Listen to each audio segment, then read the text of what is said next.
on up, do your thing.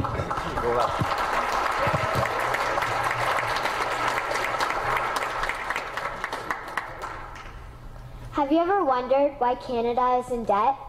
Have you ever wondered why the government forces Canadians to pay so many taxes?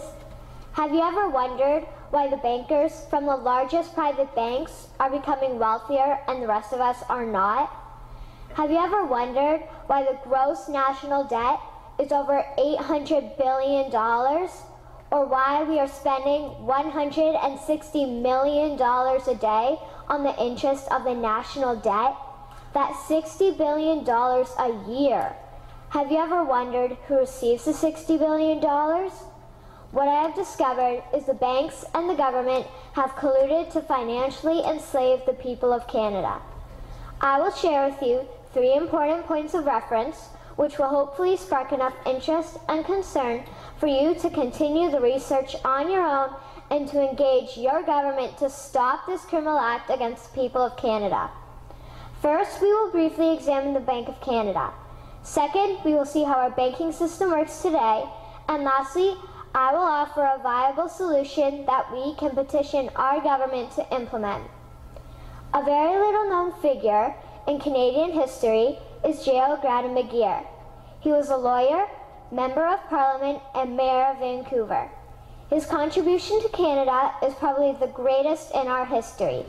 He championed the creation of the National Bank of Canada, whose sole purpose is to create and manage Canada's money.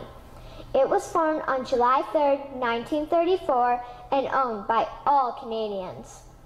Until the 1970s, because of the Bank of Canada, Canada's national debt was held at a constant, manageable level, until the government decided to implement what we now have as our modern-day banking system that is robbing the Canadian people. So how are they robbing us? Allow me to explain how our private banks and government work today. First, the Canadian government borrows money from the private banks. They then lend the debt-based money to Canada with compounded interest. The government then continues to increase taxation of Canadians year after year in order to pay back the interest on the exponentially growing national debt. What results is inflation, less real money for Canadians to spend into our economy, and the real money being used to pad the pockets of the banks. Also, the government gave the banks the ability to loan out money that doesn't exist in the form of loans. When a bank gives you a mortgage, which literally means a death pledge, or a loan, they don't actually give you money. They click a key on a computer and generate the fake money out of thin air. They don't actually have it in their bank vaults. Presently, the banks only have $4 billion on reserve, but they have loaned out over $1.5 trillion. To quote Graham Towers, each and every time a bank makes a loan, a new bank credit is created. New deposits, brand new money. Broadly speaking, all new money comes out of a bank in the form of loans. As loans are debt, then under the present system, all money is debt.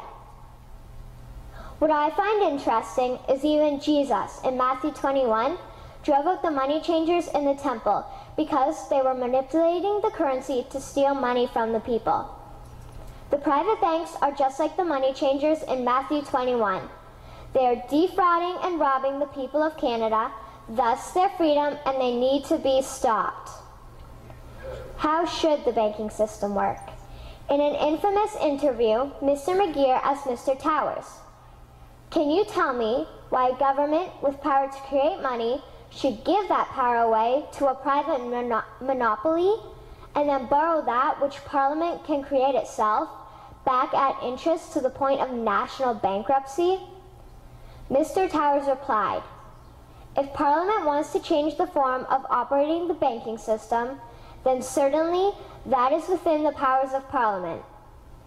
In other words, if the Canadian government needs money, they can borrow it directly from the Bank of Canada.